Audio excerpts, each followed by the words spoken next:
За сайн байцгаана. Ингээд та бүхэнд өнөөдөр бас юу гэдгийг сонирхолтой байх болов уу гэж бодоод 50 асуулт одоо надаас манай Света манай асууна.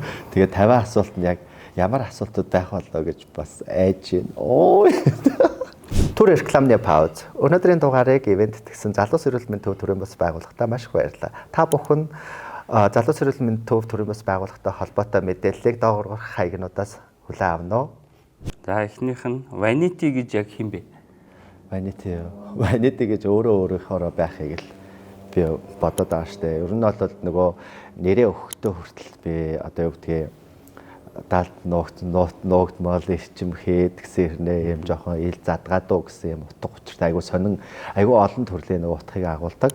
Тэгээ тийм учраас би Vanity гэж өгсөн. Vanity гэдэг бол одоо drag queen Vanity тэ амун бас одоо нийгмийн жоохон идэвхтэй амьдардаг хүн юм болов уу гэж боддог. За хоёрдугаар асуулт нь чи өөрийгөө хамгийн их нууж байсан үе хизээ вэ? Би яг өөрийгөө яг хамгийн их нууж байсан үе гэдэг юм бол яг өсвөр насндаа айгу өөрийгөө айгу нуужсан. Яг өөрийгөө амар нуудаг байсан. Яагаад ч юм ингээл хин нэгэнд одоо өөрийнхөө дотроо мэдрэмжээ хэлэхгүй байх ч гэдэг юм уу те. Тэгж айгу өөрийгөө нуужсан. За гурав дахь нь чиний хамгийн том айдас юу вэ? Хамгийн том айдас уу? Юунаас их айдаг? Хөгшрөхөөс айдаг. Би бүр амар хөгшрөхөөс нэр үнэхээр их айдаг. Яа би өөр тэрнийхээ төлд нөгөө тэмцэж чаддаг болов гэж өөртөө байнга нөгөө хэлдэг. Дөрөвдүгээр асуулт нь чи ганцаараа байхдаа яг юу хийдэг вэ? Ер нь их хвчлээ ганцаараа байхдаа би юм бодоол тэгэл хэвтдэг. Айлсгүй бол жаал жоох юм уушхыг айгуух боддог. Одоо сүүлийн үед бол нөгөө нэг айгуух кино үздэг болоод байгаа. Кино айгуух үздэг болоод байгаа. Тэгээ ер нь ганцаараа байх чинь ер нь яг нөгөө өөртөө зориулсан хамгийн том нөгөө боломжтой тий. Яг би хинбэ, би яах вэ гэл ингээл нөгөө me time гэдэг. За 5 дахь асуулт. Өнөөдрийг хүртэл яг одоо хүртэл хугацаанд чиний өмнө гаргаж ирсэн хамгийн харамсдаг шийдвэр. Харамсмаар шийдвэр. Харамсмаар шийдвэр гэдэг юм бол надад бол тийм харамсмаар шийдвэр гаргаж ирсэн үе юу байхгүй хаа. Хайрын харилцаанд, ажил, амьдрал, гэр бүл тий ер нь хайрын харилцаа чи ажил, амьдрал, гэр бүл гэл бүх юмд ер нь нэг тийм амар харамсаж исэн юм ер нь надад бол байхгүй. Яа тэгэхээр би нэг харамсахгүй тул тэр шийдвэрийг гаргаж байгаа учраас гэж бодсон ер нь. За хүмүүс чамайг буруу ойлгодог хамгийн том зүйл drag queen. Намайг хүмүүс ингээд транс эмэгтэй юм уу? Тэ амар нөгөө компьютерс ингээд нөгөө нэг айгүй их нөгөө нэг юм сонирм ядаг. Тэгээд их хвчлээ одоо юу гэдэг хүмүүс намайг нөгөө ихч гэдэг тийм би жоохон хүмүүс ингээд буруу ойлгодог юм намайг нөгөө трансгендер эмэгтэй гэж ойлгоод байдаг. Тэр нь айгүй буруу. Нэр яг тэгдэг байхгүй. За чи өөрийгөө хамгийн их хайрладаг зүйл чи юу вэ? Өөрийнхөө хамгийн их хайрладаг уу? Миний эрүүл мэнд. Би өөрийнхөө эрүүл мэндийг амар их хайрладаг. Ер нь амар тийм эрүүл байхыг айгүйх боддог. Тэгээд тэрэндээ би ингээд бүр ингээд өдөр тутамдаа хайрладаг гэх юм уу? За хамгийн сүүлд хизээ их тийм хүчтэй санагдсан бэ? Нэг тийм мэдрэмжийг авсан. Хүчтэй санагдсан зүйл нь хамгийн сүүлд гэх юм бол одоо яг хизээ юм бол би бас тэрийгээ сайн мэдэхгүй байна. Гэхдээ ер нь бол ингээд юу гэдэг өөрийнхөө төлөө нөгөө шийдвэр гаргахтаа би айгу өөрийгөө юм хүчтэйгээр мэдэрчээсэн. Одоо жишээ нь би юу гэдгийг 18 жил ажилласан ажлаасаа гарлаа шүү дээ. Тэгээд саяхан тэгхдээ би одоо өөрийгөө амар тийм нөгөө одоо юу гэдгийг тий хүчтэй ч юм уу тий ингээд зоригтой шийдвэр гаргаж байгаа даа. Гаргаж байгааг айгүй мэдэрчээсэн. Тэгвэл эсэргээрээ хамгийн их тийм сул дорой чимшиг нэг тийм итгэлгүй өөртөө итгэлгүй нэг тийм мэдрэмж авсан үе. Тэр сул дорой мэдрэмж авч ясан үе одоо юу гэдгийг би чин 10 сард штэ тий нөгөө Бангкок явсан. Таиланд явхад айгуу тийм яагаад ч юм мэдэхгүй би ингээд амар тийм өөрийгөө нэг юм болохгүй байгаа юм шиг ингээд санагдаад тэгээд ингээд бушуухан одоо явах юмсан гэж бодож байсан. Яг хуралд явж байсан шүү дээ. Яг тэгээд тэгэл амар нэг юм сул дорой ч юм уу нэг юм амар сонирн мэдрэмж авч байсан. Яагаад тэгж авснаа би өөрөөсөө мэдээгүй. Гэхдээ яагаад ч юм за би яагаад ингэж юм өөрийгөө нэг жоох юм голох ч юм уу тийм мэдрэмж амар авсан. Тэр нь надад амар хэцүү байсан. За чиний төвчээрийн хязгаар хаана вэ? Миний төвчээрийн хязгаар уу? Бүр яг ингээл нэг юм хүмүүс ингээд нийлчээд бөөлөдөх үед миний ингээд төвчээр амар алдагддаг. Одоо юу гэдгийг надад одоо нэг хүн хоёр хүн ч юм уу ингээд бөөлөдөж мөлөдөл айгүй ингээд зүгээр байдаг шүү дээ. Тэ ингээд нэг тоохгүй энэ ингээд нийлээд ингээд одоо юу гэдгийг ингээд тэр чигээр ингээд яхан бол би жинхнээсээ би бүр ингээд амар их шаналдаг. Тэгээ дээрээс нь ингээд жинхнээсээ миний бүр ингээд амар ингээд уур хуурч ингээд дотроос ингээд оволцдог гэх юм уу. Амар зөв. За дараагийн 10 асуултын сэдв нь хайр ба секс харилцаа гэдэг сэдв. За чи хайрлаж байсан уу эсвэл зүгээр дурлаж байсан уу? Би хайрлаж дурлаж аль аль нь утсан. Чиний хамгийн токсик харилцаа. Токсик харилцаа. Токсик харилцаа гэх юм бас аяхан болсон баг. Намайг токсик гэж хэлсэн Юу лээс вэ? Би мэдгүй би ингээд орой нэг уулзмаар санагдал тэгэл тэгэхээр би мессеж хичээл гэсэн чи тэр баарн дээр ингээл тэгэхээр за би тэгээ очлоо гэдэг очиж байхгүй бас чи тэр баарн дээр тэгээ очиж байхгүй. Тэгээ би why би ингээд чамайг тэнд байна гэ ирэхээр нэгсэн чи амар токсик юм ба гэж надад хэлсэн. Өөрөө тэгэж хүнийг тэнд дуудчихад тэгээд намайг токсик юм ба гэхээр би тэгээд тийм харилцаа токсик харилцааны юм дээр болохоор ер нь ингээд бодоод байсан чинь одоо юу гэдгийг тэр хүн өөрөө одоо нөгөө нэг юм тийм одоо намайг одоо тэнд байна энд байна гэхээр чи би очлоо гэхээр очихоор байхгүй байхаар чинь хин ч гэсэн гайхах шүү дээ тэгээ тэгэнгүүт эн чинь одоо тэр хүн өөрөө нөгөө нэг одоо тэгж бодохыг хүсээд тийм үйлдэл надаар хийлгэсэн юм шиг тийм айгүй тийм сонирм санагцаа надад. Чи хэр үнэнч вэ? Үнэнч харилцаанд. Би ер нь харилцаанд юун дээрээ ч гэсэн ер нь амар үнэнч шүү дээ. Ер нь нэг хүнтэйгээ амар ингээ удаан байхыг хүсдэг. Тэгээд миний байсан юмуд бол тэгэл айгүй тийм үнж бус байдлаас болж ерөөхдөө салсан учраас тэгэл ер нь би өөрийгөө айгүй үнэнч гэж боддоо шүү дээ. Нэг ямандаа тууштай. Айгүй тууштай гэж боддог. Хуурам эхлэлт чинь тэгэл амар шүү дээ. Өчтөө баргалцлаа. Ирчихсэн бүх юм дээр л дандаа араараа тавилцсан унчаа одоо тэгээ үзэн яддаг шүү дээ. Нэрээс бүр үнэхээр ингээд үзээ яддаг шүү дээ. Яагаад ч юм. Гэхдээ үнэхээр ингээд одоо жишээ нь төрөний ингээд бодож байгаагаар одоо юу гэдгийг хуурам эхлэл ингээд яаж байгаа. Тэрийгээ гэхдээ одоо юу гэдгийг надад одоо ингээд хэлсэн бол ч юм уу те ямар нэг байдлаар ингээд би өөр хүнээс биш өөр газраас биш мэдхгүйгээр тэр хүнээс өөрөө мэдчихвэл энийг бол нөгөө уучлах одоо орон зайг бол үлдээ шүү дээ тэгэхгүй болохоор тэгэл амар хуурам эхэлтэж ер нь муухай штэ. Чиний хувьд секс юу вэ? Секс юу гэж боддог вэ? Секс бол угаасаа хүний нөгөө нэг одоо юу гэдэг хүн хоорондын харилцаанд хамгийн түрүүнд байх хэрэгтэй зүйл шүү дээ. Тэгээ сексгүйгээр ер нь амьдрна гэж угаасаа байдаг юм боо. Байдаг хүмүүс байгаа л ах л да. Гэхдээ ер нь бол секс чи өөрөө хүнийг одоо юу гэдэг өөртөө ихтэй болгох. За тэгэл дээрэс нь хин нэг хайрлах, хайрын мэдрэмж, хайрын хэл шүү дээ ер нь бол.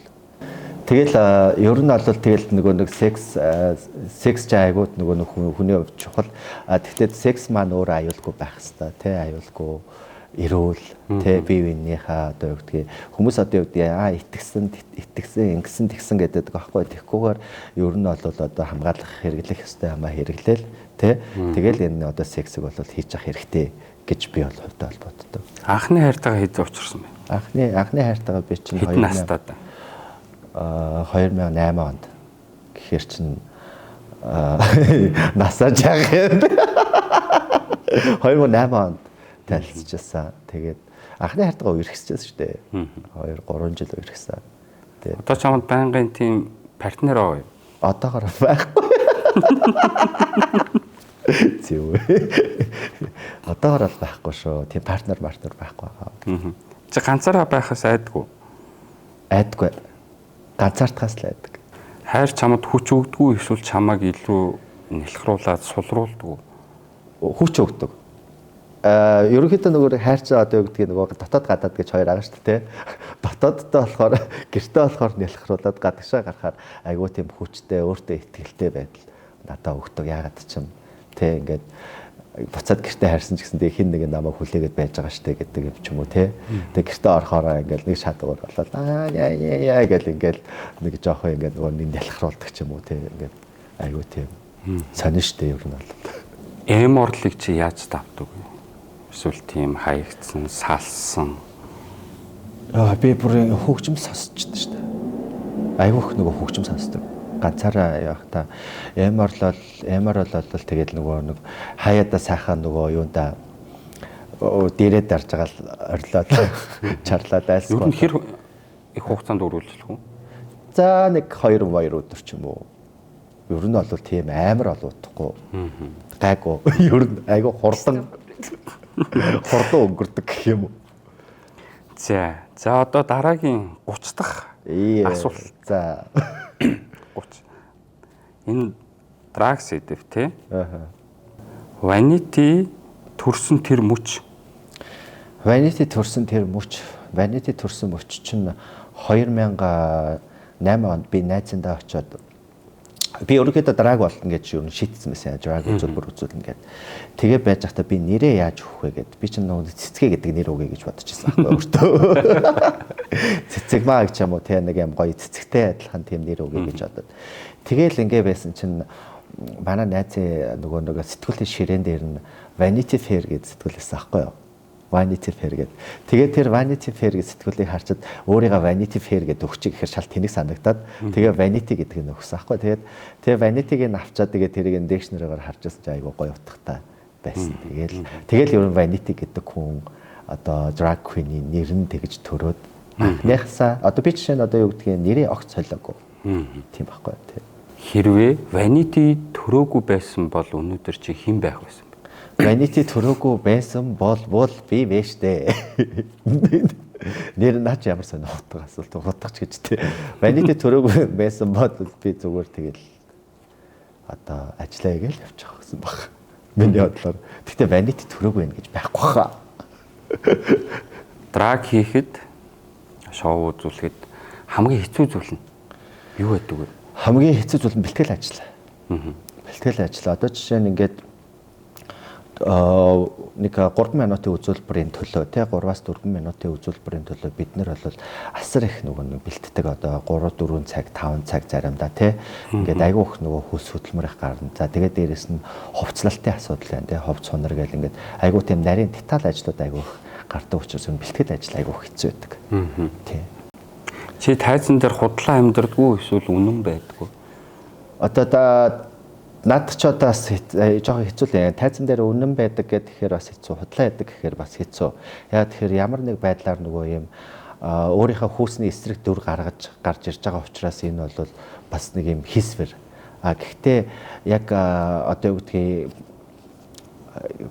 микрофоноо аваад ярьж эхлэх юм бол үнэн. Гэсэн үг. Ер нь айгүй тийм хоёр талтай гэсэн үг байхгүй юу? Чиний хамгийн хүнд үзүүлбэр.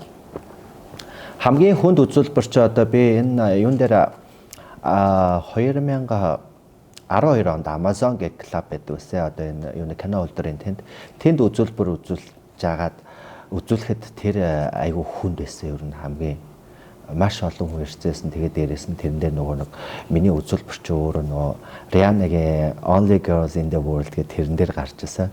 Тэгээд тэр чинь нөгөө ингээд дээ суух ястай. Тэгэл үсрээл бээ суугаал тэгэл тэрнээс хойш би хийдэж бээ суухгүй. Тэр бүр амарс би тэрийг бүр ингээд миний бүр ингээд салтаа малтаа задрагаа алдсан шүү дээ. Тэрнээс хойш би огт тэг суугаагүй шүү дээ. Нэрээ. Чиний бодлоор мэддгээр чамаа хэр их хүмүүс хайрладаг вэ? Намайг Vanity-г айгүйх олон хүн хайрладаг байхаа гэж боддоо шүү дээ. Тэр хайр нь надад нөгөө хүмүүсээс ирж байгаа мессеж за тэгэл дээрэс нь одоо үзүүлбэрээ дуусчаад инүүгээрээ ингээл алхаад явж хахад тэ хүмүүс тэрж аваад минт хүргээл тэ ингээл заавал мэдлээл ингээ ирдэг. Тэрэнд нь би айгүй хүмүүс намайг хайрладаг байх гэж боддог. Ер нь бол миний одоо vanity дүрт тий vanity дүрт айгу хайртай байх гэж боддог. Хүмүүсийн хандлагаас харахад эсрэгээр vanity-г үзэн яддаг хүмүүс хэрэг үү? үзэн яддаг хүмүүс байдаг баха. Одоо элби анзын биччихэл байдаг шүү дээ. Энэ одоо ямар юм одоо сар мөгөө хүүсэн төрцсөн ачи юм гэл ингээл зөндөл олон ингээл ялгуурлан гадуурхагдсан ялгуурлан гадуурхалтын өнгө айстай юмнууд айгүйх байж л байдаг. Гэхдээ яг уу энэ хүн намайг үзэн ядлаа гэд би бас нөгөө эргүүлээд үзэн ядаж өсөө огт болохгүй. Яа тэгэхээр тэр хүн химаадаггүй юу гэдгийг нэг ямиг бүтэн үзээд ч юм уу ямар нэг ямиг одоо уншиж ойлгоод ингээ мэдчих юм бол харьцангуй нөгөө гадуурхалт нь буурах байхаа л гэж би боддог шүү дээ. Одоо манай драгууд юу штэ. Бүгд өөр ингэсэн нэг тийм өөрмөц нэг тийм шин чанартай. Vanity-г яг миний стил ч юм уу. Яг миний нэг юу драгийн нэг миний өөрмөц юу гэх юм бол би нөгөө нэг одоо хагас комедиан төрлийн юм drag queen. Тэгээ тийм учраас тэр маань өөрмөц ах гэж боддог. Ер нь комеди хийгээл те ингээл ярихдаа нөгөө илүү одоо юу гэдгийг айлгүй ярьдаг ч юм уу те тэгэл ингээл нөгөө одоо хөтэлдэг ч юм уу те шоугоо хөтлөөл аваа явж идэг ч юм уу те тэгээ тиймэрхүү юм болчроос миний онцлог бол тэр ах. Чиний дараагийн левел би одоо дараагийн левлээ бодож байгаа юм нь телевизэн шоутай болохыг хүсэж байна. Ток шоутай болохыг хүсэж байна. Тэр маань л надад одоо илүү гоё юу байна.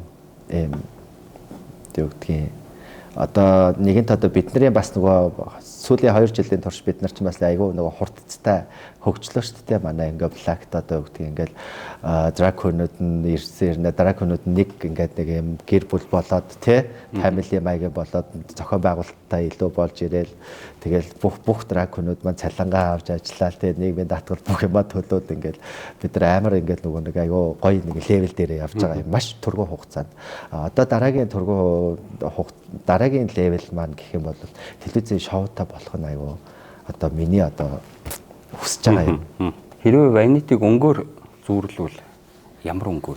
Улаа. За тэгвэл одоо манай 40 дахь асуулт. Нийгэм ялуу ёо ингэж яатваа. За манай одоо 40 дахь асуулт. Нийгэм ялгуурлан гадуурхалтын талаар. Чиний хамгийн анх 40 дахь асуулт Үгүй шүү нийгэм ялгуурлан гадуурхалт авахгүй. дөрөв. Оо солиорч байна.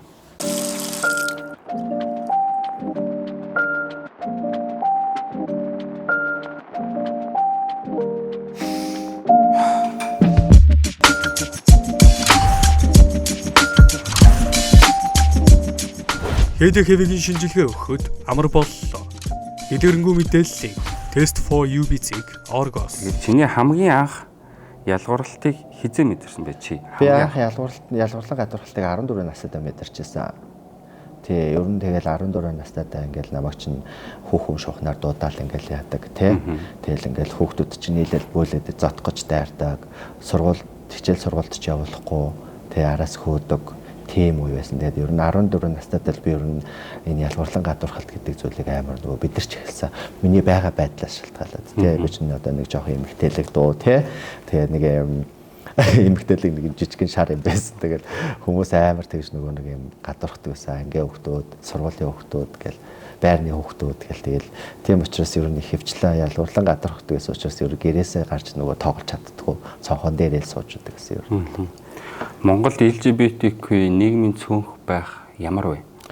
Яг хоо нэг үе бол бас харьцангуй гайгүй байна. Одоо ялангуяа энэ ч мэдээллийн 900-д байгаа. За тэгээд дээрэс нь энэ төрийн бус байгууллагууд ажлуудаа маш сайн хийж байгаагийн үр дүнд бол энэ LGBT эрхийн асуудал бол харьцангуй сайжирч байна. За тэгээд дээрэс нь одоо энэ сүүлийн үе одоо залуучууд бол мэдээлэл донд амьдардаг учраас тэр мэдээллийг харьцангуй одоо түргэн шуурхаа авдаг ч юм уу те.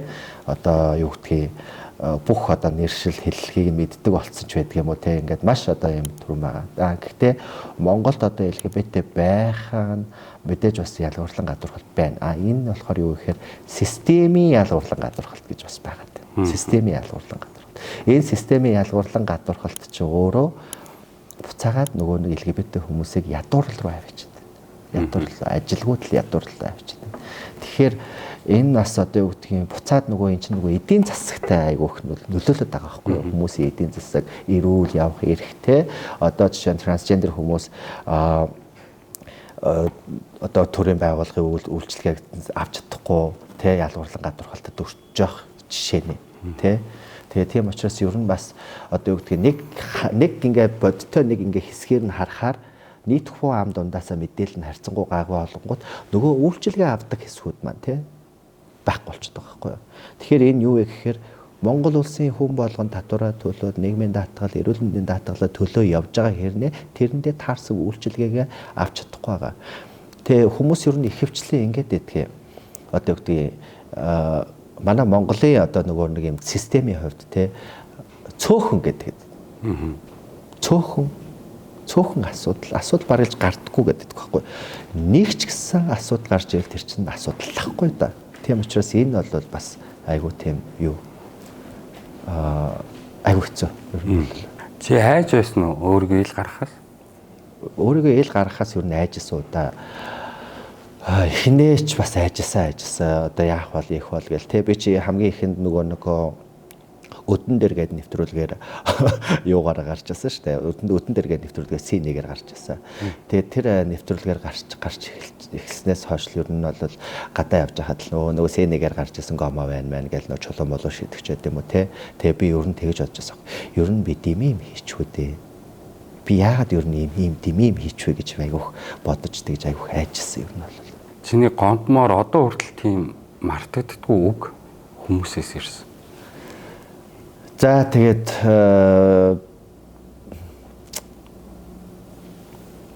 тийм ингэжсэн шүү дээ.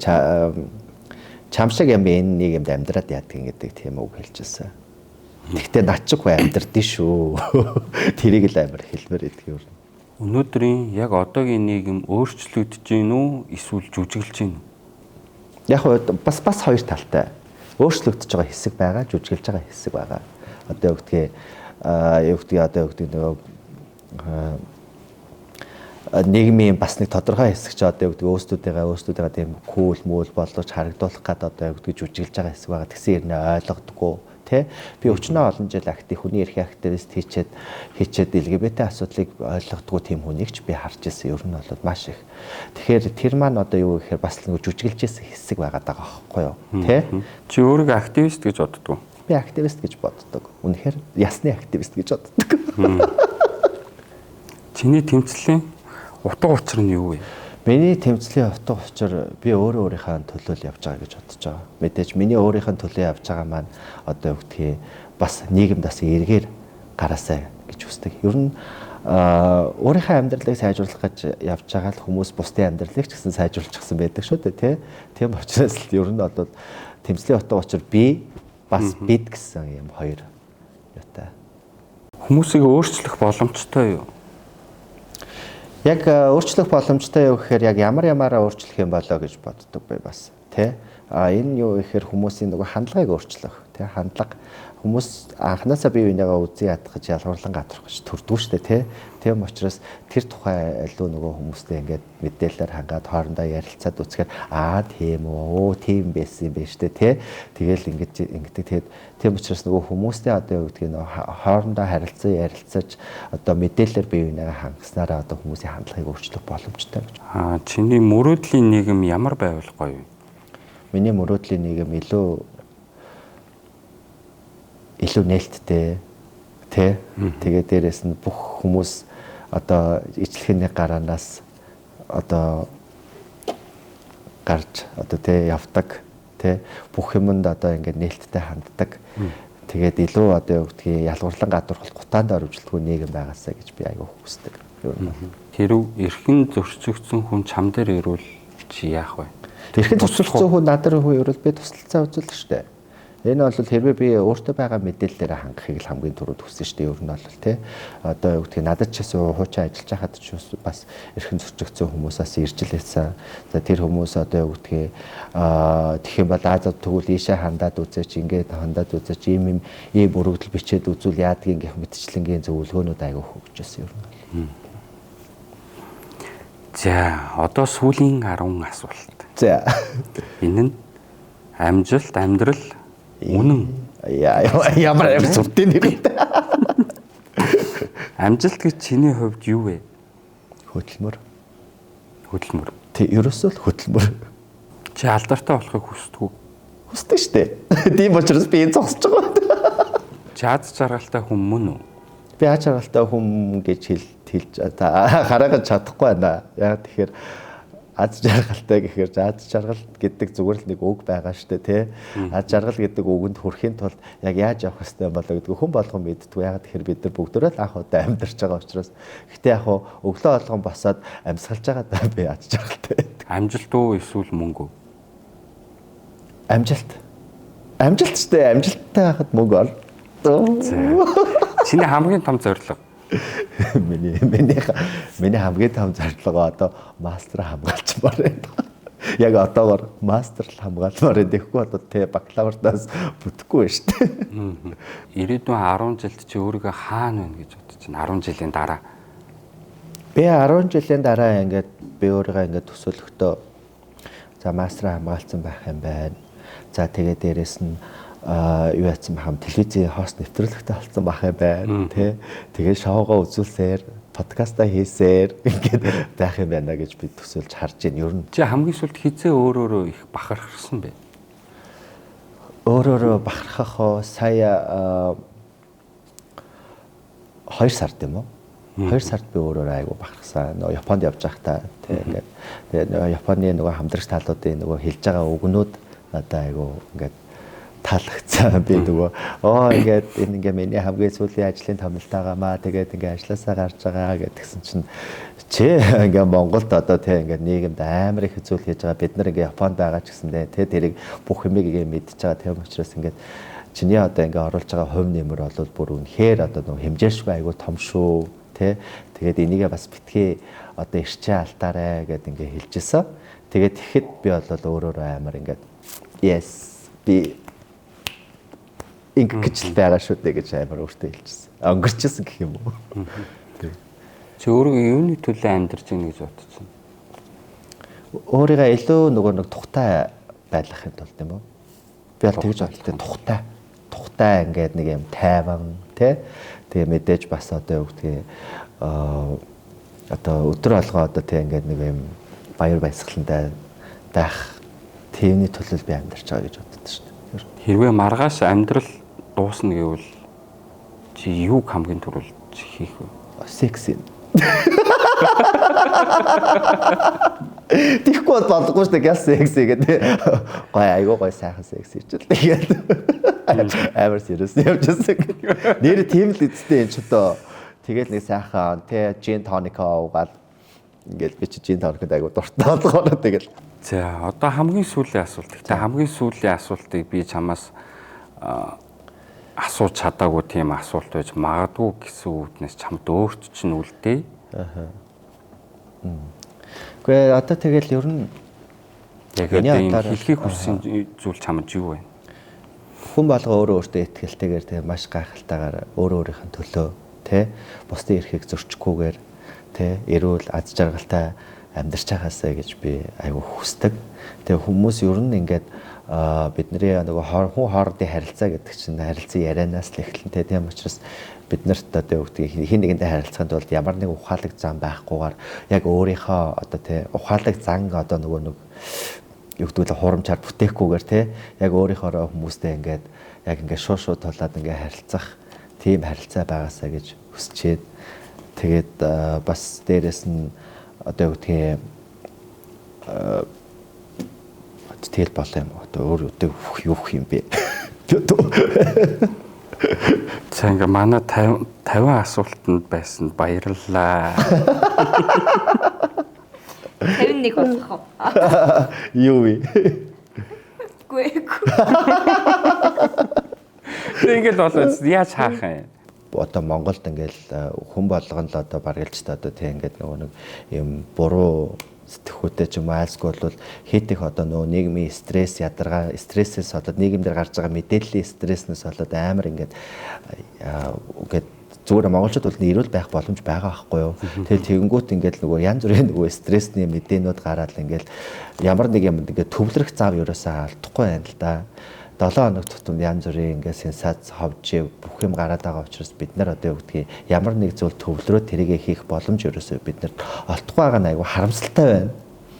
Тэгээ тийм учраас ингээд залуучуудаа хөгсчүүлээ, авгаачуудаа өвгчүүлээ. Тэгээ бүгдөө ингээд нөгөө нэг ямар нэг зүйл хийж байгаа бол аль нэг өөртөө хамааралгүй зүйлдээ нэх стрессгүйгээр те ингээд нийгэмдээ айгүй гоё байгаарэ гэж би хүсмээрээ. Тэгээ өнөөдрийн дугаартаа хамт байсан явдал маш их баярлалаа. Баяртай.